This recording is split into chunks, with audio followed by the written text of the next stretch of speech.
Bonjour à tous et bienvenue dans cette nouvelle vidéo qui traitera de la création d'un tableau de suivi fournisseur sur Google Sheets. Alors ce fichier va comprendre un onglet de synthèse et naturellement un onglet de base de données.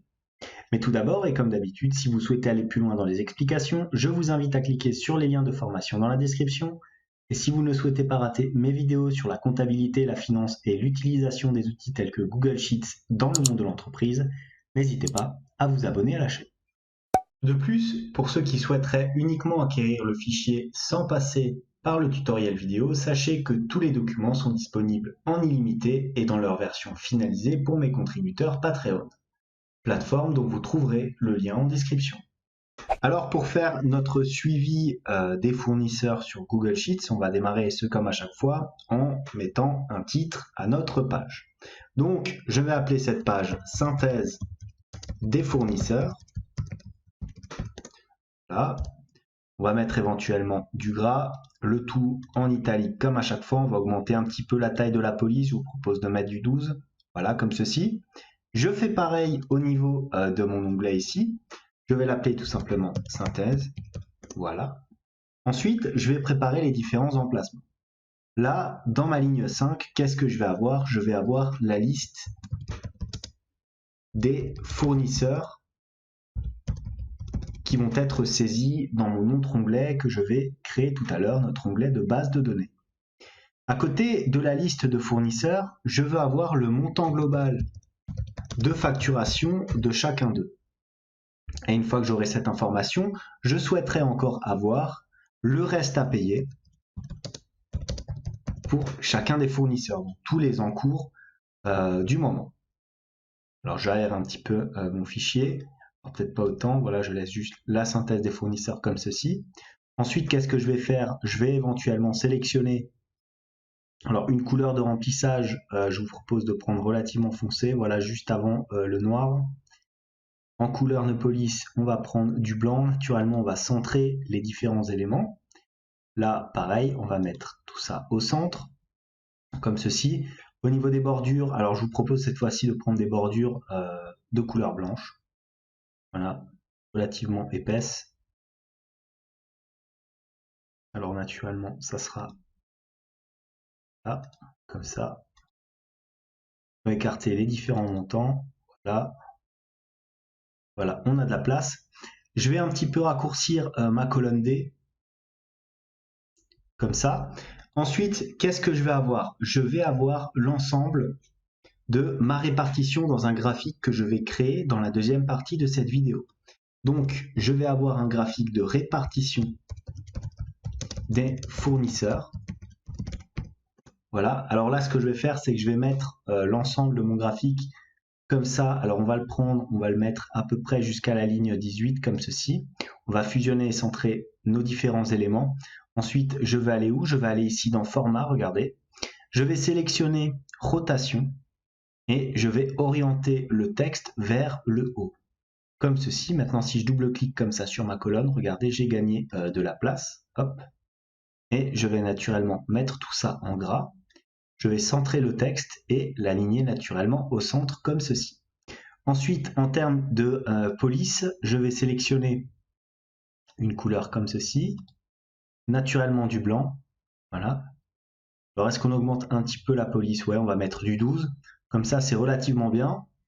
Ensuite, je vais sélectionner l'ensemble, alors je vais me mettre à peu près jusqu'à la colonne I, comme ceci, ça va être véritablement l'emplacement dans lequel je vais décider d'insérer mon graphique. Donc pour ce faire, je vais dans bordure, ici, je sélectionne les bordures extérieures. Alors là, attention, elles sont encore blanches. Donc je prends la même couleur qu'ici. Voilà, donc elles sont comme ceci. J'harmonise avec mon tableau comme ça.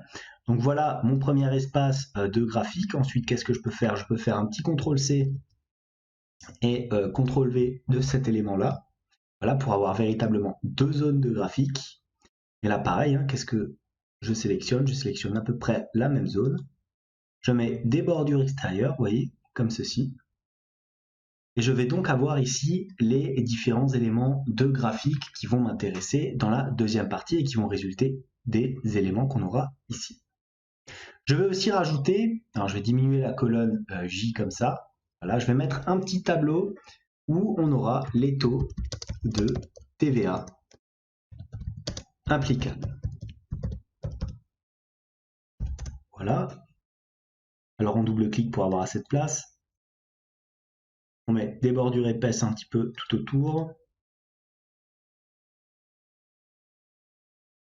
Comme ça. Est-ce qu'on met en gras? Oui.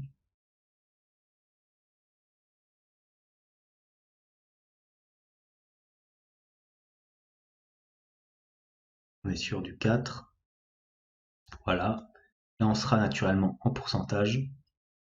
On va mettre les différents taux de TVA en centré.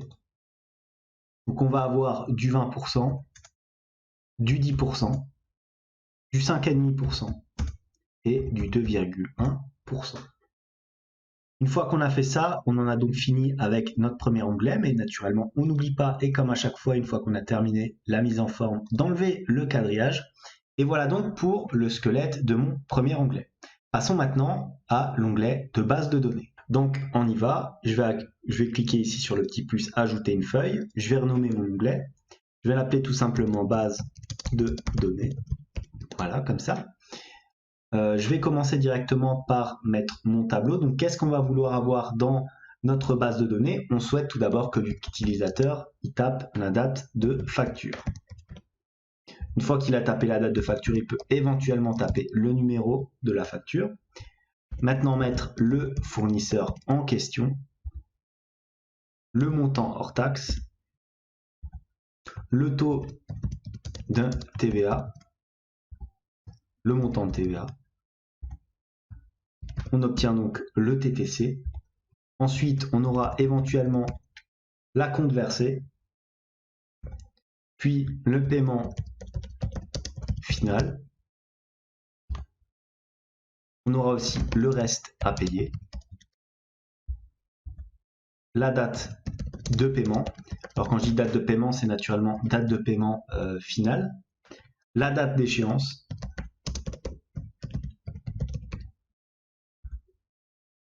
et enfin le retard qui sera calculé de manière totalement automatique. Donc je vais sélectionner cette ligne-là, et ce que je vais faire dans un premier temps, c'est que je vais rajouter une caractéristique qui est l'activation du retour automatique à la ligne, comme ça, voilà. Et naturellement, je vais centrer l'entièreté de mes différents éléments. Alors, ce que je peux faire, c'est mettre du gras déjà. Ensuite, on va mettre tout ça en gris. Un gris comme ça, hein, c'est parfait. Je vous propose aussi de mettre un peu toutes les bordures. Alors, peut-être pas des bordures aussi épaisses, on va prendre des bordures simples. Voilà. Ensuite, on va tracer un tableau. On va se mettre jusqu'à la ligne, on va se mettre où? Allez, la ligne 50. Voilà. Au niveau du tableau, ça sera des bordures normales pour l'extérieur et pour l'intérieur, on va sélectionner naturellement des bordures en pointillés. Voilà, au niveau de toutes nos colonnes, alors on va les sélectionner naturellement. On va centrer l'ensemble des éléments. Voilà. Ensuite, on aura notre colonne ici de facture. Donc ce que je vais faire, c'est que je vais imposer un format en date. Voilà. Le numéro, ça reste normal. Le fournisseur, ça reste normal aussi. Le montant hors taxe, ça va être des euros. Le TVA, ça sera naturellement à rechercher dans notre liste. Donc regardez ce que je vais faire. Je sélectionne ma colonne. Je vais tout simplement dans données, validation des données. Voilà. Et je vais sélectionner les différents taux de TVA qui sont prévus donc ici.